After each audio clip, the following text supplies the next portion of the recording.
Alam mo, yung mga digmaan at tensyon na nakikita natin sa buong mundo ngayon, paano kung hindi lang yan basta-basta mga pangyayari? Paano kung bahagi pala lahat yan ng isang malaking propesiya? Yan ang kakaibang pananaw ni Narciso o Lalo na nagsasabing nakakatanggap siya ng mga mensahe mula mismo sa Diyos. Tara, silipin natin kung ano nga ba ang sinasabi ng mga ito. Okay, simulan natin dito. Isang mensaheng medyo nakakakilabot.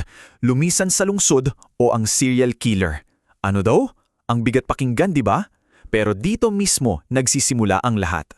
Kasi ayon kay Olalo, lahat ng ito nag-ugat sa isang specific na araw, November 6, 2023.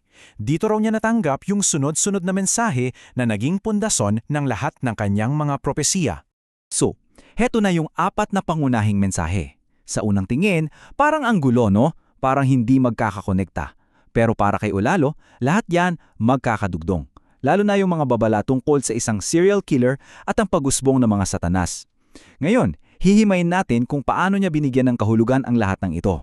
Okay, so ang unang-unang interpretasyon niya, direktang konektado sa nangyayaring digmaan sa Israel. Paano nga ba naging babala para sa Gaza ang isang mensaheng sinasabing galing sa itaas?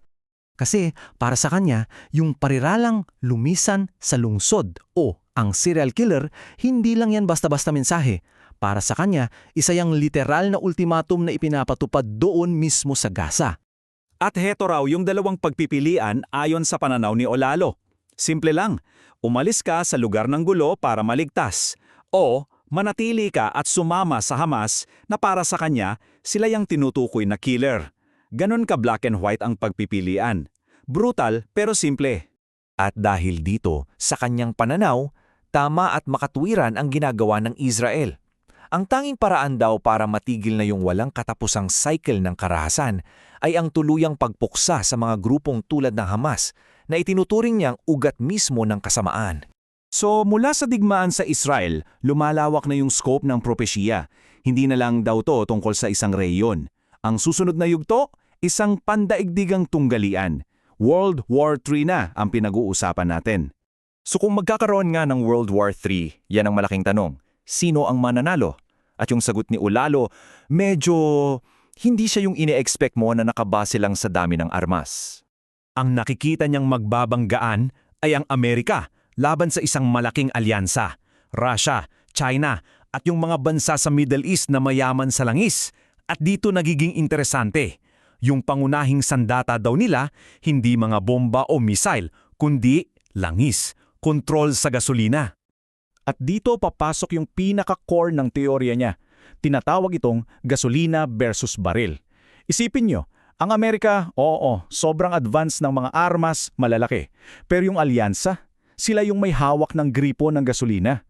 So ang tanong niya, anong silbi ng pinakamodenong fighter jet kung wala ka namang fuel para paliparin to?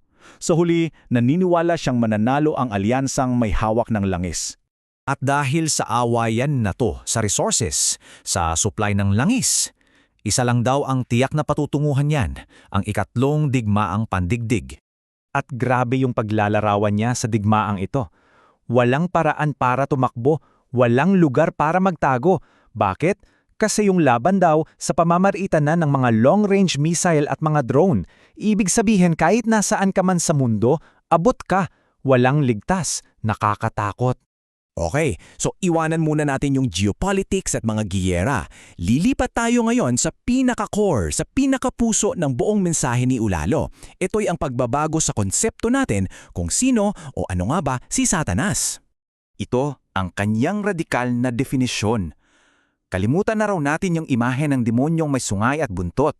Para sa kanya, si Satanas ay tao. Oo, tao. Isa raw itong kondisyon ng pag-uugali ng isang tao na naguugat sa matinding kasakiman. At tingnan nyo kung gaano kalawak ang sakop ng definisyon na to. Kasama rito yung mga terorista. Oo.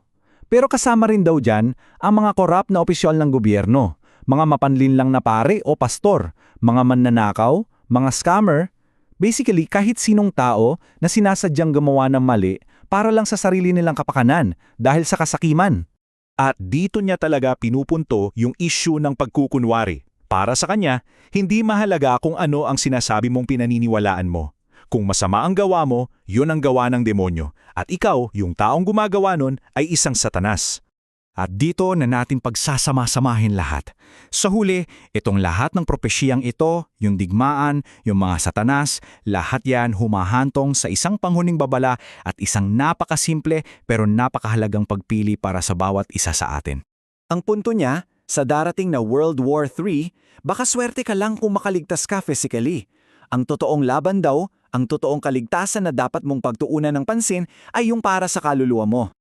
At sa huli, ito na raw ang pinakasummary ng lahat. Simple lang daw ang pagpipili ng bawat tao. Piliin mo ang kasamaan ng dulot ng kasakiman at ang bagsak mo ay sa walang hanggang pagdurusa. O piliin mo ang kabutihan at paraiso ang naghihintay sa'yo. Ganun lang, walang gitna. It's either or.